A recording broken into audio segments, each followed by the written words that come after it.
శ్రీ సంజీవ దేవ్ గారి ఆత్మకథ తుమ్మపు 12వ భాగం 16/9/21 అధ్యాయం. గుండెలలో గూడు కట్టుకున్న విషాదం, దేశాటనకై నాలో చెలరేగిన ఆరాటం. భూమి మీదకు చూస్తే ఎండా నీడలు కనిపిస్తాయి, ఆకాశంలోకి చూస్తే శూన్యము మేఘాలు కనిపిస్తాయి, నీటి మీదకు చూస్తే అలలు ప్రతిబింబాలు అగుపిస్తాయి, మానవ హృదయంలోకి చూస్తే ఖేదాలు మోదాలు దర్శనమిస్తాయి. మోదాలను ఆనందంతో భరిస్తాం, ఖేదాలను దుఃఖపడుతూ కూడా భరించజాలం. అయితే భరింపజాలనంత మాత్రాన అవి తొలగిపోవు. భరించలేని వాటిని కూడా భరించక తప్పదు. వర్షాలు ఎక్కువవుతున్న కొద్దీ నా హృదయం ఏదో బాధాకరమైన ఏకాంత భావం, ఏదో తెలియని నీరసత్వం, దేన్నో అందని దాన్ని అందుకోవాలని ఆకాంక్ష, ఇల్లు విడిచి దూర ప్రాంతాల హిమగిరి ప్రదేశాలకు పోవాలనే దాహం ఎక్కువైపోయింది. ఇక తోటల్లో కానీ, పుస్తకాల్లో కానీ, పగటి కళల్లో కానీ ఆనందం తట్టలేకపోయింది. కృష్ణ శర్మ గారి గురించి మొదటగా మంచి ఉత్తరం వచ్చింది. ఆయన చాలా విషయాలు నన్ను గురించి, నా మనస్తత్వాన్ని గురించి, నా ఉన్నత లక్ష్యాల గురించి ఏమేమో రాశారు. వాటిలో ఎక్కువ నాకు నచ్చడం, తక్కువ నచ్చకపోవటం జరిగాయి. నేను తిరిగి హిందీలోనే ఆయనకు జాబు రాశాను. మళ్ళీ ఆయన రాశారు, మళ్ళీ నేను రాశాను. వ్యక్తిగత క్షేమాలు తెలుపుకుంటూ కాక వివిధ విషయాల మీద దీర్ఘలేఖలు రాయడం, అందుకోవడం అదే మొదలు. మానసంలో తమస్సు. ఎవరు ఏం చెప్పినా ఏది వ్రాసినా మానసంలోని తమస్సు తొలగటం లేదు. చీకటి అక్కడే ఉండిపోవడం చాలా భారమనిపించింది. అంతలో స్వామి సత్యదేవ్ రచించిన హిందీ పుస్తకం మేరీ కైలాస యాత్ర అనేది తెప్పించి, అందులో ఆయన తాను కైలాస మానస సరోవర ప్రాంతాలకు వెళ్ళి వచ్చిన ఉదంతమంతా రాశారు. ఆల్మోరాకు పోవలసిన దారి వివరాలు రాశారు. హిమాలయ సౌందర్యాన్ని వర్ణించారు. ఆ పుస్తకాన్ని మళ్ళీ మళ్ళీ చదివి భద్రంగా దాచుకున్నారు. రామకృష్ణ మిషన్ వారు ప్రకటిస్తున్న ఇంగ్లీషు మాసపత్రిక ప్రబుద్ధ భారత్ శ్రద్ధగా చదువుతూ ఉండేవాడు. దాని సంపాదక కార్యాలయం హిమాలయ ప్రాంతంలోని ఆల్మోరా జిల్లాలోని మాయావతి.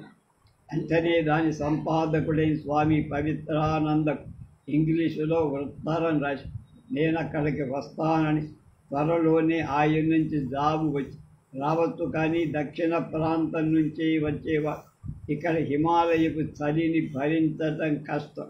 కానీ నేనంతటితో నిరాశ చెందక మళ్ళీ రాశా.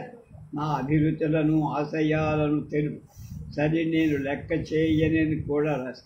రెండవ జవాబులో ఆయన నా రాక అనుమతించారు. నాకెంతో సంతోషం కలిగి, కానీ వెంటనే అక్కడికి చేరడానికి డబ్బెలా? ఇక్కడ ఎవరితో చెప్పినా కూడా నేను వెళ్ళడానికి ఒప్పుకోవాలి. ఎవరికి తెలియకుండా పోవడానికి డబ్బెక్కడ? వెంటనే విషయం గుర్తొచ్చి, చనిపోయిన అమ్మమ్మవి కొన్ని బంగారు నగలు కొనాయి పాలనలో, అమ్మ నగలు కొన్ని కొనాయి పాలనలో ఉండిపోయి, నా ఈ పవిత్ర కార్యం నిమిత్తమే మా అమ్మ తన బంగారు వస్తువులను అక్కడ వదిలిపెట్టిందేమో. వాటిని నేను ఈ మంచి పనికి ఉపయోగించుకోవడంలో దోషం ఏమాత్రం లేదు. ఇంగ్లీష్లో సంభాషణ. ఈ విధంగా ఆలోచిస్తున్న కొద్ది రోజులకి కోనాయి పాలన నుంచి ఉత్తరం వచ్చి, అమ్మమ్మకు జబ్బు చేసి మంచంలో ఉందని, నన్ను చూడాలని రమ్మంటోందని. ఇంకే నా ఆలోచనలు అనుగుణంగా పరిస్థితులు కలిసి వచ్చాయి. అయితే అమ్మమ్మ జబ్బు విషయం మాత్రం నన్ను కలవరపెట్టి, ఈ విధంగా కోనాయ పాలన నుంచి వచ్చిన ఉత్తరం మిశ్రమ అనుభూతులను సృష్టించింది. నాలో ఆనందము, విషాదము. సరే, పెద్దల అనుమతి తీసుకొని నా బట్టలు, పుస్తకాలు, ఇంగ్లీషు, హిందీ, బెంగాలీ మాసపత్రికలు కొని తీసుకొని కోనాయపాలెం ప్రయాణం. బెదవాడు రైల్లో వెళ్ళి బెదవాడలో బస్సు ఎక్కి ముందు సీట్లో కూర్చు. అంతకు ముందే ఆ సీట్లో మరొక తెల్లని సూటుతో నెక్ టైతో కూర్చోడు. నాకంటే ఆయన పెద్దవాడు. మా ఉభయులకు ఇంగ్లీష్లో సంభాషణ సాగి. ఇంగ్లీష్లో సంభాషించాలని నాకు నాలుక దురదగా ఉండే. ఎవరు దొరుకుతారా అందుకని అవకాశం కోసం ఎదురు చూశారు. ఆయనది మలబార్ ఆట. తాను డాక్టర్, నందిగామ హాస్పిటల్లో ఉంటున్న లేడీ డాక్టర్ తాను వివాహం చేసుకోబోతున్నాడు. అందుకని ఆమెతో మాట్లాడిపోవటానికి నందిగామ వెడుతున్నారు.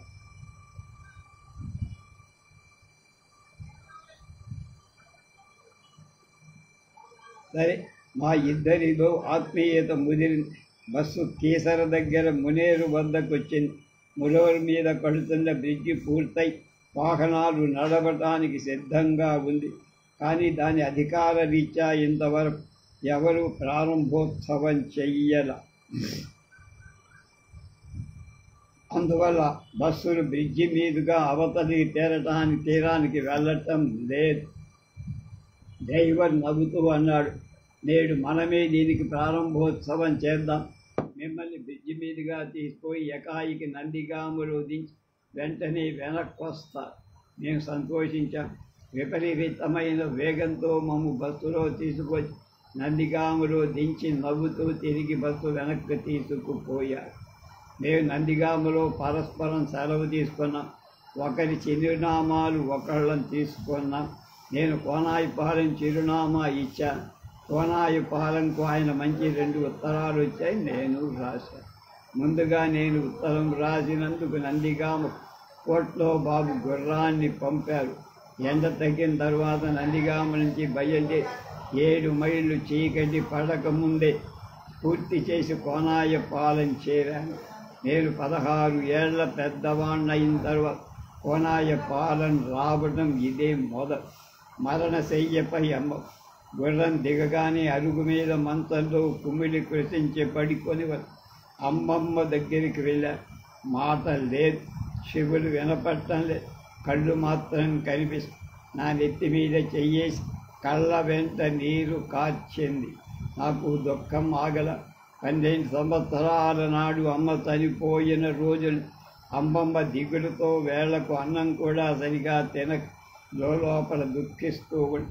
4 ఏళ్ల క్రితం నేను తుమ్మపూడి వెళ్ళినప్పటి నుంచి ఆమె మరీ కురిసించి కుంగిపోయి నేటికి ఈ స్థితికి వచ్చింది. చూడగానే అనిపించింది ఈమె ఎక్కువ కాలం ఈ భౌతిక దేహంలో ఉండద్దని.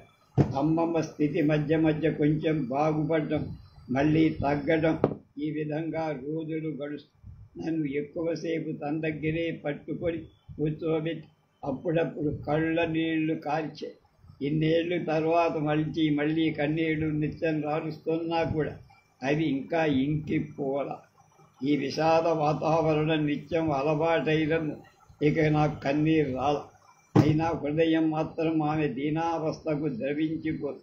ఎక్కువ కాలం అమ్మమ్మ దగ్గర, తక్కువ కాలం ఊళ్ళో ఉండేవాడు. అప్పుడప్పుడు పెద్ద వర్షం కురిసి వెలిసిపోయి అది సాయంత్రం మాత్రం బజారులోని రచ్చబండ మీద కూర్చుంటే కొత్తలు పాతలు అనేక మంది వచ్చి కూర్చునేవాడు. పొద్దుపోయే వరకు లోకాభిరామాయణం జరిగే. నేను కోనాయపాలెం వచ్చి 20 రోజులవి. ఒక రాత్రి రచ్చబండ మీద కూర్చొని ఉండగా ఇంటి నుంచి రమ్మని కబురు వచ్చి నేను వెళ్ళి అమ్మమ్మను చూసేది. ఆమె చూపు తిరిగిపోతోంది. నన్ను గుర్తుపట్టే స్థితిలో లేదు. నేను చూస్తుండగానే ఆమె శ్వాస ఆగిపోయి. నాకు జీవితంలో మిక్కి ప్రియమైన వ్యక్తులు 3 ఇహ జగత్తు నుంచి అదృశ్యమై 12 ఏళ్ల నాడు అమ్మ, మరి 3 మాసాలకు చెల్లి, ఇవాళ అమ్మ. కర్మలు మొదలైనవి అన్నీ సకాలంలో జరిగాయి. ఈ ప్రపంచంలో జీవించే వాళ్ళంతా మరణిస్తారని, ఎవరూ మరణించకుండా ఉండరని ఏమేమో ఆలోచనలు తెచ్చుకొని అమ్మమ్మ మరణానికి చింతించకుండా ఉండే ప్రయత్నం చేసి నేను తుమ్మపూడి నుంచి వచ్చి నెల వెళ్ళి 2వ నెల అమ్మమ్మ చనిపోయిన తర్వాత హిమాలయ ప్రయాణం మళ్ళీ మనస్సులో మెరిసింది.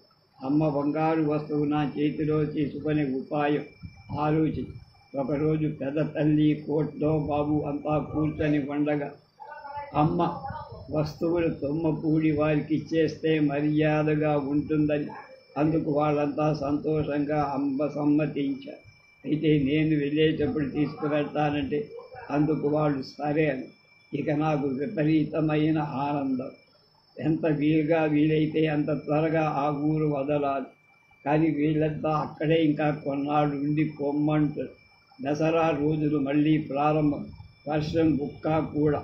రాత్రులు వర్షాలు లేనప్పుడు కోట ముందు ఉన్న రచ్చబండ మీద పరుపేసుకొని చందమామల మీదుగా పోయే నల్ల మబ్బులు, చందమామ కిందుగా పోయే తెల్ల మబ్బులు చూస్తూ వాటితో పాటు చంద్రుడి దగ్గరలో నేను కూడా విహరిస్తున్న భావన కలిగి అంత ఎత్తున విహరిస్తూ కిందకి చూస్తే ఎలా ఉంటుందో అనిపించే. హిమాలయాలకు వెళ్ళిన ఆ ఎత్తు శిఖరాల నుంచి లోయలో చూసిన చంద్రుడి నుంచి కిందకి చూసినట్టుగానే కనిపిస్తుంది. హిమాలయాల్లో కూడా ఇదే చంద్రుడు కనిపిస్తాడు. అటువంటప్పుడు ఈ కనిపించే చంద్రుడు ఇప్పుడు హిమాలయాలు నన్ను ఒక్కసారి చూస్తుండి ఉండాలి. చంద్రుడిగా జన్మించడం కూడా మంచిదే. ప్రపంచం మీద తన వెన్నెలను తదతల్లుతుండేవాడు. కవుల చేత ప్రశంసించబడుతూ ఉండదు. సంయోగంలో ప్రేమికుల చేత భూషింపబడుతూ ఉండదు. వియోగంలోని ప్రేమికుల చేత దూషించబడుతూ ఉండదు. నాలాంటి సంయోగ వియోగాలులే వాళ్ళ చేత ఆనందించబడుతూ ఉండదు. బెంగాలీ మాసపత్రిక విచిత్ర దసరా ప్రత్యేక సంచిక తుమ్మపూడి నుంచి ఇక్కడికి తిరిగి వచ్చి నాకు అందించింది. అది ఎన్నో త్రివర్ణ చిత్రాలతో, ఏకవర్ణ చిత్రాలతో, వ్యాసాలతో, కథలతో, విమర్శలతో, పాఠికలతో, ప్రహసనాలతో ఎంతో రమ్యంగా ఉంది. రవీంద్రుడి రసోద్దీపకమైన కవిత ఎంతగానో ఆనందపడి భంగశ్రీలో రవీంద్రుడి వ్యతిరేకంగా దాని సంపాదకుడైన రజనీకాంత దాస్ రాశారు. రవీంద్రుడి కవితా కళ కేవలం వనితా సులభమైన లాలిత్యం మాత్రమే కలిగి ఉన్నందున దేశాన్ని దుర్బలపరిచిందని, వారి వ్యావహారిక శైలి వంగ భాషను నిర్జీవపరిచిందిగము అన్న. ఆయన ఈ విధంగా ఎందుకు రాశాడో నాకు తెలియదు. ఆయనే కాదు, హరీందర్ కూడా, చట్టేందర్ కూడా రవీంద్రుడికి వ్యతిరేకంగా ఇదే విధ ధోరణిలో రాశారు. గొప్పవారిలో గొప్పవారికి అంత అనుకూలత ఉండదు, వ్యతిరేకత కూడా కొంత ఉంటుందని. గొప్పవాళ్ళైన వాడు చేసేదంతా మంచిది కూడా కాదు, చెడ్డ కూడా కొంత. గొప్ప రచయితలు రాసేదంతా గొప్పగా ఉండదు, కొట్టేది కూడా ఉంటుంది, కొద్దిది కూడా ఉంటుంది. కనుక గొప్పవారనేవాడు పూర్ణంగా గొప్పవాళ్ళు కాదు, కొంత భాగం కొద్దివాళ్ళు కూడా. అందులో పరిపూర్ణత అనేది సృష్టిలో లేదంటారు. అందుకే విచిత్రలోని చిత్రాలు చూస్తూ, అందులోని సాహిత్య రచనను చదువుతూ ఒక రోజంతా ఇంటిలో గడిపారు. సాహిత్య రచన చదువుతుంటే కలిగే ఆనందాన్ని, చిత్రరచన చూస్తుంటే కలిగే ఆనందాన్ని, ఉండే భేదాన్ని గురించి ఆలోచించసాగారు. సాహిత్య రచనల ఆనందం అర్థం మీద ఆధారపడి ఉంది. చిత్ర రచనలోని ఆనందం అర్థంతో పనిలేని సంవేదనల మీద ఆధారపడి. సాహిత్య రచనలు ఆనందించడానికి కొంత సమయం పడుతుంది. చిత్ర రచనలు వెంటనే ఆనందించవచ్చు. ఇది కొంతవరకు మాత్రం సత్యం. 20 హిందీ రచయిత ప్రేమ్చంద్తో పరిచయం. నెంగుళూరు పషావర్ గ్రాండ్ ట్రక్ ఎక్స్ప్రెస్ కొత్తగా ప్రవేశపెట్టిన 7 తుమ్మపూడి ప్రక్కగా అది వాయువేగంగా పరిగెత్తుతూ ఉంటే దానిలో ప్రయాణం చెయ్యాలి. కుతూహలం కలిగింది. బెంగుళూరులో ఎక్కి దారిలో ఎక్కడా దిగకుండా పెషావర్లో దిగాలనిపించింది. ఆ వాంఛ పూర్తిగా కాకపోయినా కొంచెమైనా నెరవేరబోతుంది. ఈ ఎక్స్ప్రెస్ నేను ఎక్కబోతోంది బెంగుళూరులో కాదు, దిగబోతోంది పెషావర్లో కాదు. ఎక్కబోయేది బెదవాడ, దిగబోయేది వీర నారి ఝాన్సీ లక్ష్మీబాయి గారి ఝాన్సీలో. అప్పుడు సాయంత్రం 5 గంటలకే ఎక్స్ప్రెస్ బెజవాడ స్టేషన్కి వచ్చి వర్షాలు నిలిచిపోయిన కాలం. శరత్కాలం ఇంకా సగంలో పగలు కొంచెం ఎండగా, రాత్రులు చల్లగా ఉన్నాయి. సాయంకాలం 4:30కు బెజవాడ ప్లాట్ఫారం అంతా వందలాది జనంతో కిటకిటలాడి. ఆ వందల్లో నేను నా కొద్ది సామానుతో ఎక్స్ప్రెస్ నిమిత్తం నిరీక్షిస్తూ అటు ఇటు తిరుగుతూ హిమాలయాలకు వెళుతున్నా. నా 16వ ఏట.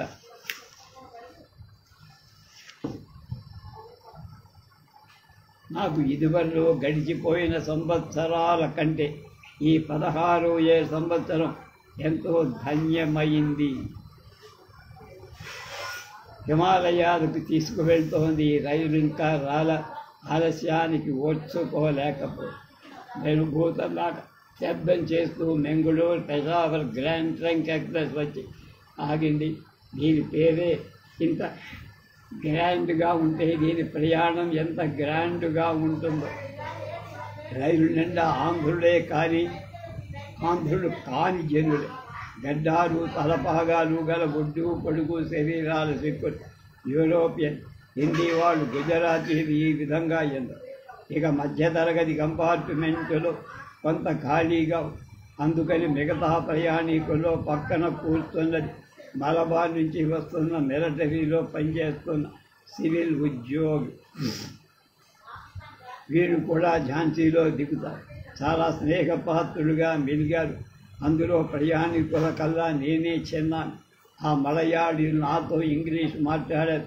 తమ దగ్గరున్న మలబారు అరటిపళ్ళు మొదలైనవి తినమన్నాకొచ్చారు.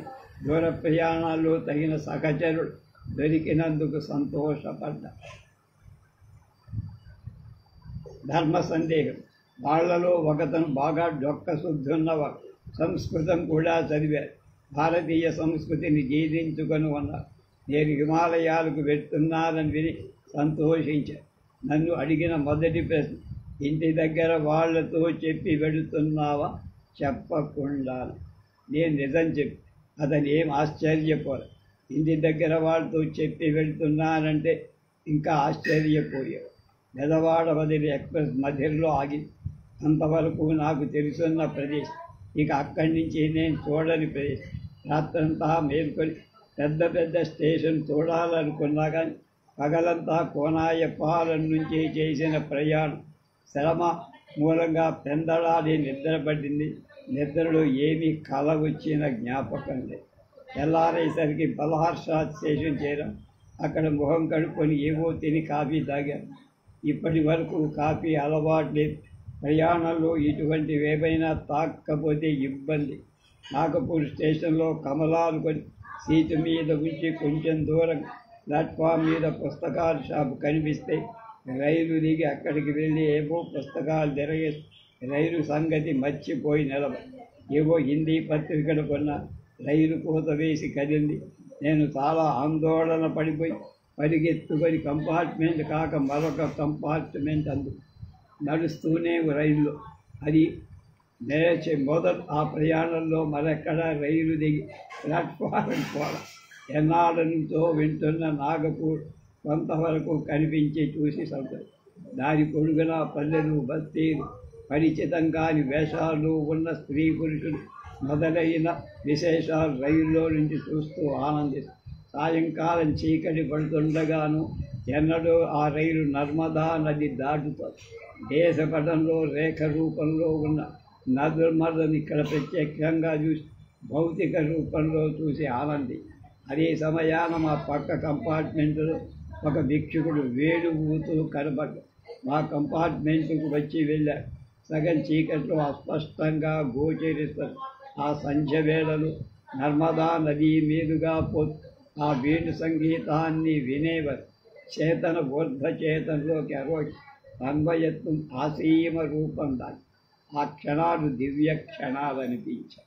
ఆ రాత్రంతా నిద్రపోకుండా కూర్చొని భోపాల్ చూడాలని చూశాను. అర్ధరాత్రి దాటిన తర్వాత ఝాన్సీ స్టేషన్లో దిగగానే కొంచెం మలయాళీ మిత్రులు నా నుంచి వెలబడి వాళ్ళ దారి వాళ్ళు వెళ్ళిపోయారు. అపరిచిత ప్రదేశంలో నేను ఒంటరి. నా దగ్గర టిక్కెట్టు ఎకాయికి లక్నో వరకు. విచారించా. లక్నో పోయే రైలు ఇప్పుడైనా ఉందా అని. లక్నో వెళ్ళేది లేదు, కానీ కాన్పూర్ వెళ్ళేది ఉంది. కాన్పూర్ నుంచి లక్నోకి వెళ్ళచ్చు. మైథిలి శరణ్ గుప్తా. కాన్పూర్ వెళ్ళే బండిలో వెడుతూ ఉంటే కొంతసేపటికి చిర్గావ్ అనే స్టేషన్. ఆ పేరు వినేవారికి ప్రసిద్ధ హిందీ కవి మైథిలి శరణ్ గుప్తా గుర్తుకొచ్చి, ఆయన నివాసం ఇక్కడ. ఆయన ఇప్పుడు ఆ ఊళ్ళో తన ఇంట్లో ఏం చేస్తుంటాడు? నిద్రిస్తూ ఉంటాడు, లేక ఏదో మహాకావ్య రచనలో నిమగ్నులై ఇక్కడ దిగి మహాకవిని దర్శించి వెళ్తే ఎలా ఉంటుందని దిగే సాహసం చెయ్యరు. భారత జయద్రథ మొదలైన ఉత్తమ కావ్యకర్త మైథిలి శరణ్ గుప్తా చూడకుండానే సాగిపోయారు. మరోసారి దుర్బల సంకల్పాలు కూడా కార్యరూపం సులభంగా ఒక్కోసారి బలమైన సంకల్పాలు కార్యరూపం దాల్చు. ఉదయం 8 గంటల ప్రాంతంలో కాన్పూర్ అక్కడి నుంచి లక్నో వెళ్ళే రైలు సిద్ధంగా ఎక్కారు. అందులో ఎక్కువగా ముస్లింలు ఉన్నారు. కాన్పూర్ నుంచి ప్రతాప్ అనే హిందీ పత్రిక నాకు వస్తూ ఉండేది. దాని సంపాదకుడు గణేష శంకర విద్యార్థి. అంతకు ముందు కొద్ది రోజుల ముందే జరిగిన హిందూ ముస్లిం అల్లర్లో ఆహుతయ్యారు. నా ప్రక్కన కూర్చున్న ముస్లిం మధ్య యువ తాంబూలం నవిలని ఎర్రని పళ్ళ లక్నో లాల్చీతో తల మీద చిన్న కద్దరు టోపీతో కొంచెం సంస్కారం గల వ్యక్తిగా కనిపించా. నేను లోపలికి ఎక్కగానే అవతల దీనికి చోటిచ్చా. ఆ ఎర్రని పళ్ళని బహిరంగపరుస్తూ ఇంగ్లీష్లో, మీది మద్రాసు ప్రాంతం. నేను హిందీలో చెప్పాను. ఆంధ్ర రాష్ట్రం కూడా మద్రాసు రాష్ట్రంలోనే, కానీ ఆంధ్ర అనే పేరు ఉత్తర హిందుస్థాన్లో ఎవరికి తెలిసేది. మద్రాసి అనే పేరుతోనే దక్షిణ ప్రాంతమంతా పిచ్చారు. ఆనాటి మద్రాసు రాష్ట్రంలో ఆంధ్రులని, కన్నడులని, మలయాళీలని, తమిళలని ఎన్ని జాతుల వాళ్ళు ఉన్నారు. ఉత్తర దేశంలో ఎవరు బాగా చదువుకున్న వాళ్లకు తప్పదే. దక్షిణాది వాళ్ళంతా మద్రాసీలే. ఆయనతో తర్వాత చెప్పు ఈ భేదాన్ని. ఆ విషయం ఆయనకు సవ్యంగా అర్థమైనట్లే. కొన్ని రోజుల క్రితం కాన్పూర్లో జరిగిన హిందూ ముస్లిం సభలో జరిగిన ఘోరాలు వర్ణించి, ఉభయ వర్గాలు దుండగులు క్షేమంగానే ఉండి సన్మార్గులే ఎక్కువ హతులు నిగతులయ్యారని ప్రతాపత్రిక సంపాదకుడు గణేష్ శంకర విద్యార్థి ఘోరంగా హింసించి చంపినట్టు చెప్పారు. ఈ ముస్లిం కాంగ్రెస్ మనిషిగా కలపడి ఖద్దరు వస్త్రాలతో మీ దక్షిణ ప్రాంతంలో హిందూ సఖ్యతగా ఉంటారట. ఉభయ మతస్థులు మా ప్రాంతాల్లో సఖ్యంగానే ఉంటారు, కానీ హిందువులకు మాత్రం సఖ్యత లేదన్న. లక్నో సందర్శి రాయ్బరేలీ ఉన్నావ్ స్టేషన్ల మీదుగా రైలు లక్నో జంక్షన్ చేరింది. మిత్రుడు లక్నోలో తన ఇంటికి తీసుకెళ్ళి ఆతిథ్యమి ఆదరించి లక్నోలో ఉండాల్సిన నాళ్ళు తన అతిథిగా ఉండమని బలవంతయ్యేది. నేను అంగీకరించా. అపరిచితమైన దూర ప్రాంతాల్లో దొరకే ఆదరణ కంటే మించిన ఆనందం ఉండదు. సాయంత్రం సామాను అక్కడే వదిలి నగర సందర్శనం బయలుదేరి. అవధ నవాబుల కీర్తంతా లక్నోలో ఇప్పుడు వేల గొప్ప ఇమాంబాదాలు అప్పటి చిహ్నాలు నిలిచాయి. నగరంలో ముస్లిం నాగరికత.